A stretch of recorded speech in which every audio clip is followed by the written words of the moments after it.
Well, it's been a while since number 8, so this is number 9 of my legacy videos.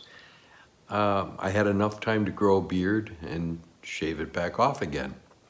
This one's going to be about growing up in a small town in New Jersey on the coast called Lavallette. But first, the animation.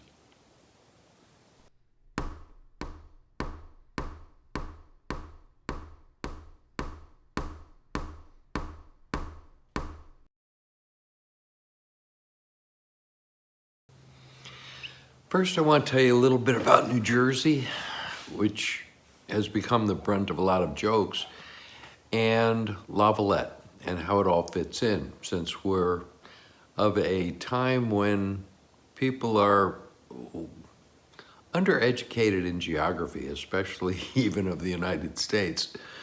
I thought a little background on New Jersey. New Jersey is actually a peninsula. There's the Delaware up one side and the Hudson up the other side, and the Atlantic Ocean on the east also with the Hudson River.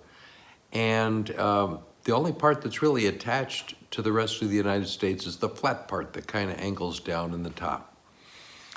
Down the coast of New Jersey, there are a couple of 25-mile long islands, skinny little islands that run down the coast. They're actually just sandbars, but they become residential and entertainment venues, places where people just love to vacation. And a 1-mile chunk out of the northern island is Lavallette. On one side of Lavallette, of course, the ocean, the other side is Barnegat Bay. And that's the same with both those islands. Well, I want to take just a minute and deal with the purists who insist that when I call both of the barrier islands, many people insist that the top one is a peninsula, and it used to be. But when they cut a canal from the Manasquan River to Barnegat Bay through Point Pleasant, the top island actually became an island instead of a peninsula. It's completely surrounded by water, and you do have to cross a bridge to get on it. Now, I'm not going to go a lot into the history of Lavallette. Anybody who wants to learn about that can go Wikipedia or somewhere else. But by the 1930s, this is kind of what Lavallette looked like.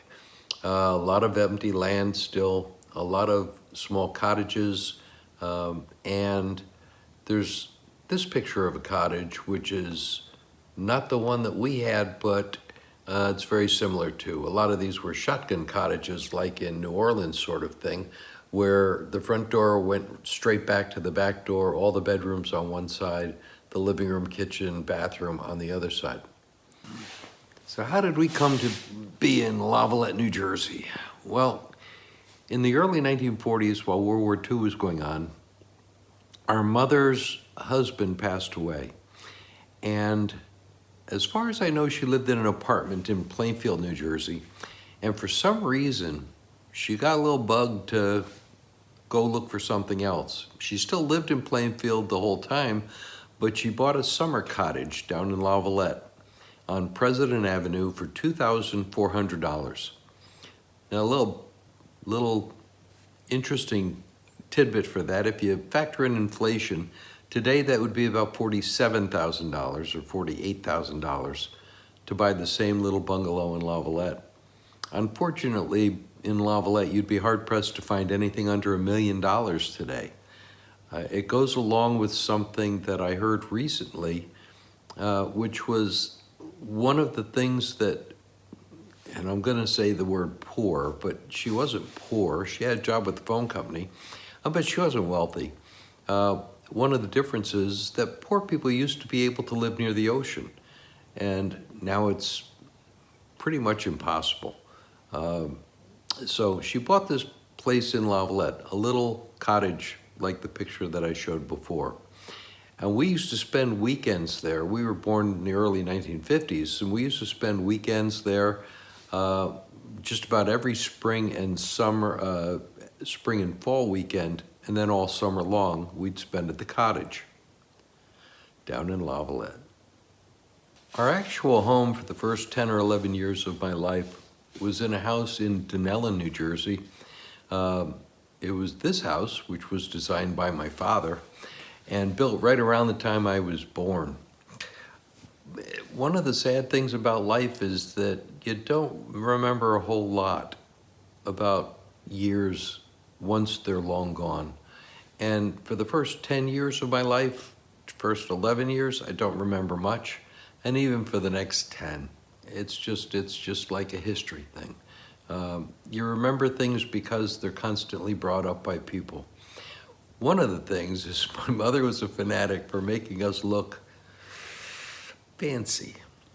I have this picture of me looking a lot like a young Frank Sinatra. And this is a picture of me at about 3 years old and my sister, a year and a half older, sitting on the front steps of our little bungalow in Lavallette. Well, like I said, Lavallette in the 40s was an affordable kind of place to buy a summer place, and that was for middle-class people. That pretty much continued into the 50s and 60s. The average person from upstate New Jersey who was just a working person could afford to either buy a place in Lavallette or to use as a summer place, or could afford to rent down there during the summer. It's gotten different in later years, and I know I sound like an old guy when I say it. The old hometown has changed, but I'll show you a picture of our little bungalow as the people who own it now have it. I lived kind of an interesting life then. It was a little, I don't know, Opie Taylor, Tom Sawyer kind of thing. I used to go fishing as a kid, and here's a picture of that. My best friend and I every year would build a boat. None of them worked, but it became a family thing. My dad would always figure out how to get it over to the bay, which is only a block and a half away. And our sisters would have brown paper bag with water in it. They'd break over it to christen it. So it was a whole family event. And then we, of course, climb on the boat depending on what one we made, and it would sink into the bay. But we were in the, well, I don't know, 11-year-old bracket, so I guess we couldn't be expected to be good boat builders. Well, we moved full-time down to Lavallette, to our bungalow, in 1962, and stayed there till 1969 when I graduated from high school and went off to the Air Force. The elementary school in Lavallette, I think my graduating class from the 8th grade had 13 students, and the high school class had about 83 when we went to Point Pleasant for high school. In the mid-1960s, surfing really took off in New Jersey, and of course I had a surfboard, and this is a postcard picture of a typical summer day on the beach in Lavallette when you were a surfer. Now, I don't want to make this too long because, well, first of all, I can't imagine anybody would really care. And I want to give some final thoughts about Lavallette and what I think of it. So I'm just going to put up a couple of slides, talk through them, and then give you some final thoughts. I just want to go through the houses real quick. This is the house in Dunellen that my dad designed.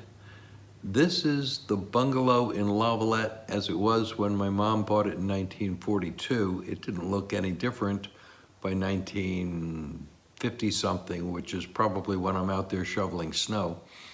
This is the house on the same lot when it was rebuilt so that we could live there permanently in 1962.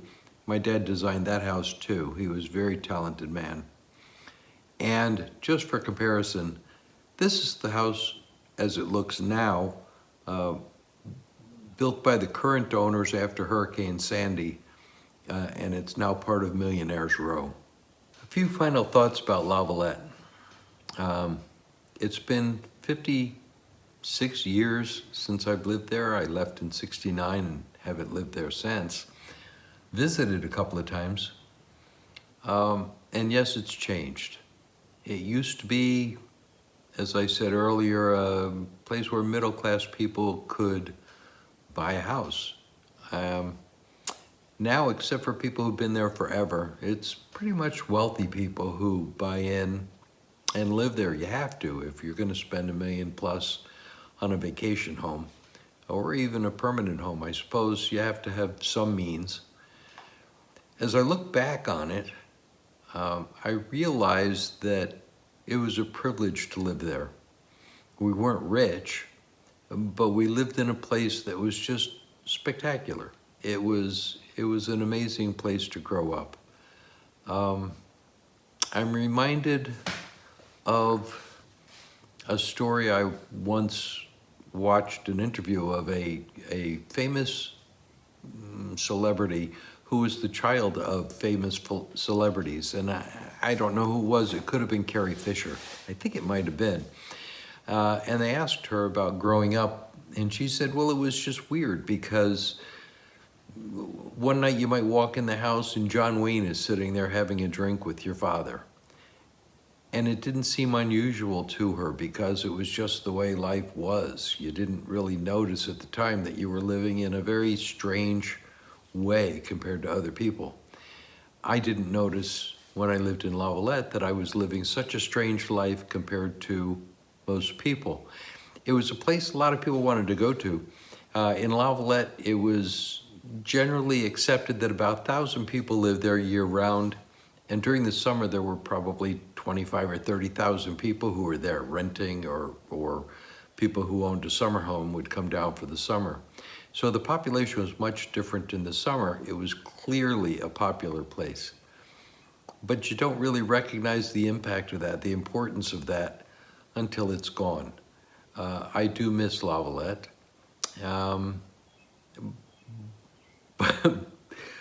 But I'm probably the only septuagenarian who lives in southeastern Arkansas who has a 9-foot surfboard hanging in his living room. Anyway, this wasn't meant to be an in-depth thing because, frankly, I don't remember a whole lot from growing up. It's been too long. But I just wanted to give some kind of background of Lavallette because it was a very special place. If you enjoyed watching this, good for you. If you got nothing out of it and it was just a big bore, I'm sorry about that. But don't worry, there'll be another one to bore you coming up. Thanks.